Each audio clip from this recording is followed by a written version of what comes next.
Vamos lá, pessoal. Então, mais um exercício de estequiometria, tá? A ideia é que seja de reações sucessivas. E eu trouxe agora um exercício aqui da UFF, tá? Eu adaptei, que fique bem claro, esse exercício, essa questão não é original. Eu adaptei para deixar o exercício um pouco mais difícil e mostrar um caso a mais. Então vamos ler. Tá? Garimpeiros inexperientes, quando encontram pirita, pensam estar diante de ouro. Por isso a pirita é chamada de ouro dos touros. Tá? A pirita é o FS2, tá bom? Entretanto, a pirita não é um mineral sem aplicação. O H2SO4, ácido sulfúrico, ácido muito utilizado nos laboratórios de química, pode ser obtido a partir da pirita por meio do processo. Então tem 3 reações químicas aí. A gente vai dar uma olhada com calma em cada uma delas. Né? E já verifique que todas estão balanceadas, ok? Já é um dado. Qual é a opção que indica a massa de H2SO4 obtida a partir de 60 kg de pirita com 50% de pureza? Aqui que está a minha modificação, tá? O exercício colocava 100% de pureza.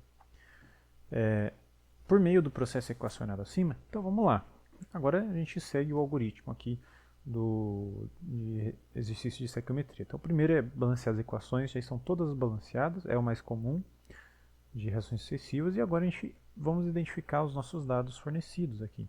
Só diminuir o tamanho da caneta aqui, então, dados fornecidos. Então, o que ele deu para a gente? Né? Se você ver aqui, a gente tem 60 kg, é a massa. Né? Então, vamos colocar a massa aqui. Então, massa é um M minúsculo. Tá, então, de pirita. Então, de pirita, então é Fe2.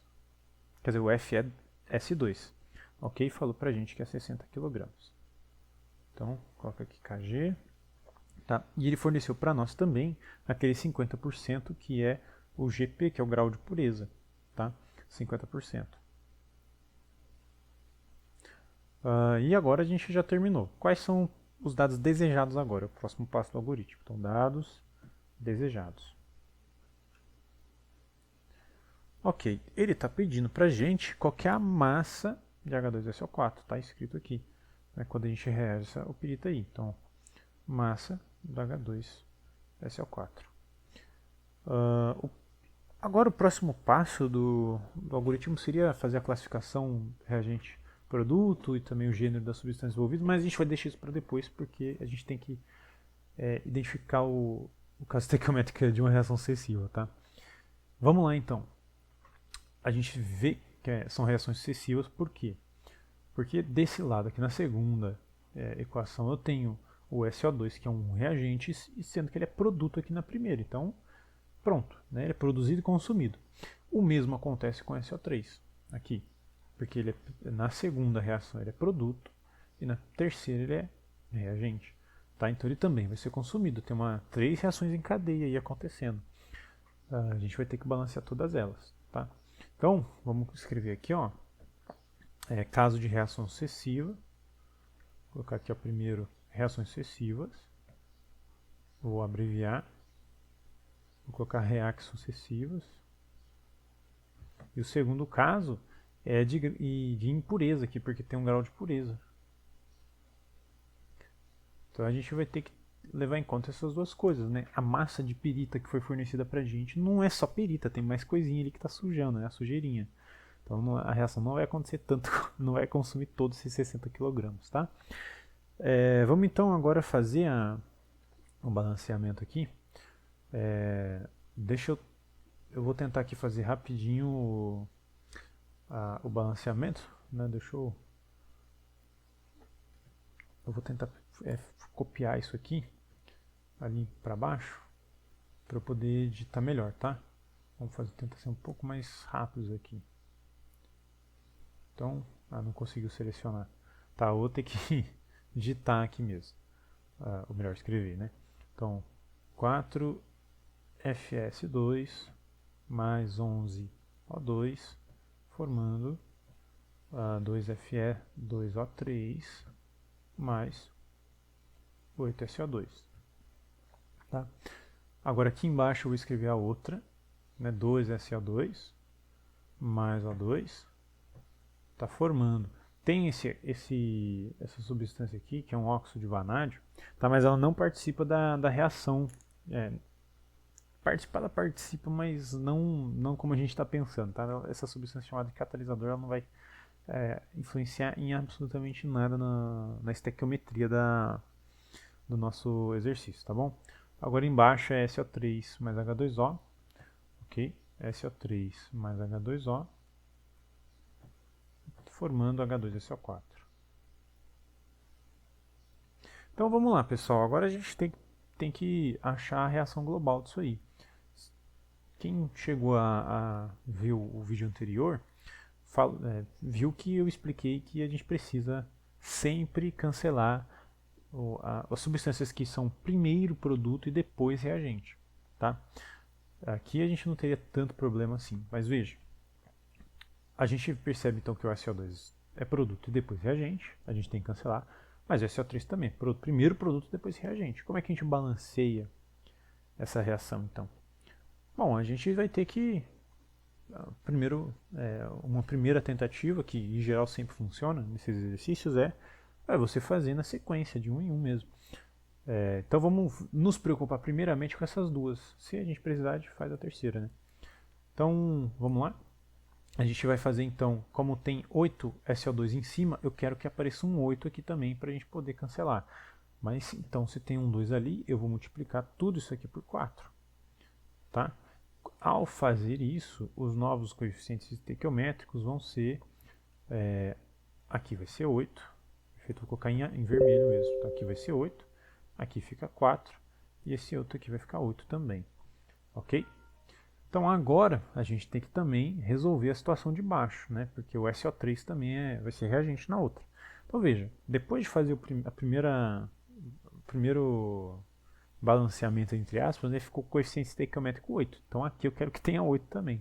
Vou multiplicar toda a reação por 8. E aí os novos coeficientes estequiométricos vai ser 8 aqui, 8 aqui, 8 aqui, né? A reação química era toda 1 para 1 ali em cima. Então agora a gente faz o balanço global, ok? Vou fazer uma seta aqui. Então, como a gente viu, o SO2 aqui em cima cancela com a CO2 de baixo, tá? O SO3 aqui vai cancelar com a CO3 embaixo. Não tem mais nenhuma outra substância que se cancela, mas agora a gente fica esperto porque tem O2 em cima, tem O2 embaixo. Eles vão acabar se somando, tá bom? Então vamos fazer aqui com calma. O FS2 continua normalmente, então 4FeS2. Tá? O oxigênio vai somar 11 mais 4, então vai dar 15O2, mais 8H2O. Tudo isso formando duas vezes o F, faltou um E aqui, né? Duas vezes F é 2, O3, mais 8H2SO4. Então, fechamos tudo. Essa daqui é a reação global, é a que a gente vai usar para aplicar a lei de Proust. Então, o próximo passo agora, a gente pode classificar o nosso exercício, né, como, em relação a reagente produto, para a gente ter bem claro o que era para fazer mesmo. Né? Então, veja lá, o dado fornecido é a massa da pirita, que é o FS2. Né? A pirita, na reação global, ela é reagente. Então, esse daqui é um tipo de exercício que ele vai ser R aqui. E o dado desejado é o ácido sulfúrico, que, como a gente viu lá na reação global, ele é um produto. Então, é um tipo de exercício R para P. Ok? E o que mais que tem aqui? Né? Outra classificação. O gênero das grandes envolvidas. Né? O nosso dado fornecido foi fornecido massa. Então, exercício M para M, porque também o dado desejado é massa igualmente. Tá?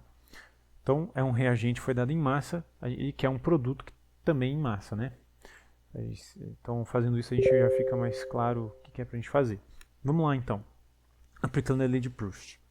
Nosso dado desejado é o ácido sulfúrico. Então, número de mols do H2SO4 dividido, né, pelo coeficiente estequiométrico dele, que é 8. né? Ficou separado, ficou feio aqui. Deixa eu tentar ajeitar. Então isso aqui vai ter que ser igual ao número de mols, tá? Do dado fornecido, que é da pirita, FS2, tá? Dividido pelo coeficiente estequiométrico, que vai ser 4, ok? Então, feito isso, pessoal, agora o próximo passo é substituir esses números de mols pelas relações adequadas, né? Então, como o exercício é m para m, esses dois números de mols a gente vai ter que transformar em massa. A relação é massa sobre massa molar. Então, veja que esse primeiro número de mols ali vai ficar massa do H2SO4, tá? Dividido pela massa molar do H2SO4, dividido por 8. Ok? Isso aqui vai ter que ser igual à mesma substituição aqui, então a massa do FeS2 dividido, né, aí tem o 4 ali, né, pela massa molar do FeS2. Ok, tá certo isso aqui? Sim, né, a princípio sim, mas a gente tem que lembrar que a gente está num caso de impureza, ok? Como a gente está num caso de impureza, a gente tem que multiplicar a massa do FeS2 na pirita pelo grau de pureza, né? Porque ela não está pura completamente, né? A massa da pirita que foi dada é de 60 kg, mas tem impureza, não é só pirita, né? Então tem que sempre multiplicar a massa da amostra impura pelo grau de pureza, né? E exercícios mais difíceis pode dar dois reagentes impuros. Então a gente poderia ter 2 graus de pureza na mesma equação aí, tem que tomar cuidado, tá? Mas enfim, agora que a gente fez isso aí, vamos para o próximo passo do algoritmo, que é isolar o nosso dado desejado, que é a massa da H2SO4 que vai ser produzida. Então, é só passar esse 8 massa molar multiplicando para o outro lado, então vai ficar, eu vou rearranjar de uma maneira melhor aqui, vai ficar 8 sobre 4, aí vai ficar aqui, ó, a massa molar do H2SO4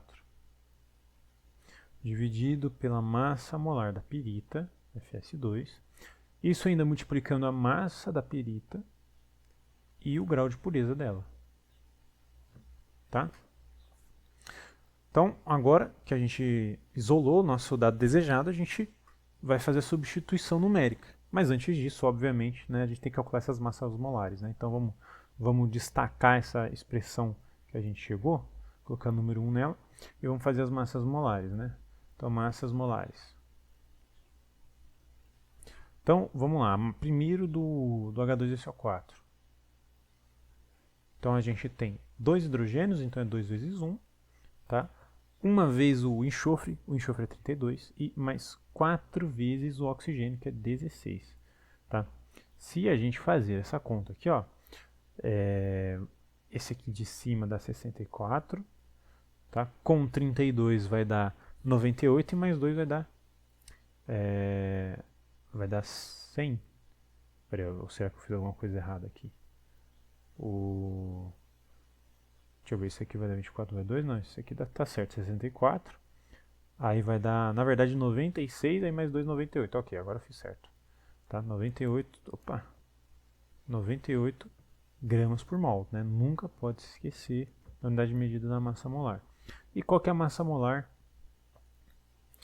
Opa, coloquei um E ali, né? Do FeS2, tá? A gente tem um do ferro que vale 56, tá? Isso aqui tem que vir na tabela periódica, porque o exercício não deu, né? Será que deu ou não deu? Eu nem lembro mais. Não deu. Então vai na tabela periódica e vai ver que vale 56 a massa atômica, tá? E mais 2 vezes, coloquei esse vezes, quer dizer, esse mais muito baixo, né? Mas não tem problema não. A do enxofre que é 32. Então esse aqui vai dar 64 mais 56. Então esse aqui vai dar, no fim das contas, 120 gramas por mol, tá bom? Então pronto. Agora que a gente calculou esses dados, vamos substituir. Então substituindo em 1, a gente vai ter então aqui, ó. Vamos copiar isso aqui. Para a gente colocar aqui embaixo, não precisar escrever tudo de novo, né? Ninguém merece ter que escrever tudo isso de novo. Então, deixa eu pegar isso aqui, colocar ele aqui, aí eu já apago isso. Então beleza, vamos substituir todos esses valores aqui, ó. Então, a massa molar do ácido sulfúrico vale 98, ok? Aqui a gente vai ter a do FS2 é 120, tá? A massa do FS2 é 60 kg e o grau de pureza é 50%. Tá, professor, posso colocar os 50% desse jeito? Pode, mas desde que você se lembre que você tem que, no fim das contas, trocar esse porcento por um dividido por 100. É uma fração, tá? Por isso que ele se chama porcento, porque é por 100, é dividido por 100, ok? Aí você não vai dar errado, né? Então essa conta vai dar certinho. Tá? Eu prefiro já colocar a porcentagem em valor absoluto dela, né? Tipo, 50% é 0,5. Mas eu estou fazendo esse de outro modo para deixar um pouco mais exemplificado e tirar dúvidas de quem tiver, né? Então vamos lá, pessoal, olha só. Esse 60 e 120 está na proporção tranquila, né? Tipo 1 para 2, ok? Aí eu posso cancelar esse 2 aqui. Peraí, antes disso, né? O 8 com 4, a relação é 2. Então esse 2 cancela com esse 2 aqui. E vamos lá. Esse 50 e esse 100, já viu que vai ficar 1 para 2, né? Então é só dividir 98 por 2, que aí o resultado vai dar 49, correto? Que é a metade. E 49 o quê? Né? É grama, é quilograma? Como é que a gente sabe? Vamos fazer a análise dimensional aqui. Então, se a gente vê, eu vou fazer direto sem substituir os valores, tá? A gente tem aqui uma fração numérica, não tem grandeza, não tem nenhuma unidade de medida. Tá? A gente tem aqui massa molar dividido por massa molar, então vai ficar adimensional isso aqui, ok? Aí a gente tem aqui, ó, a massa do ferro foi fornecida em quilograma, tá bom? E o grau de pureza não tem unidade de medida, é um número absoluto. Então, no fim das contas, né, sobrou só o quilograma.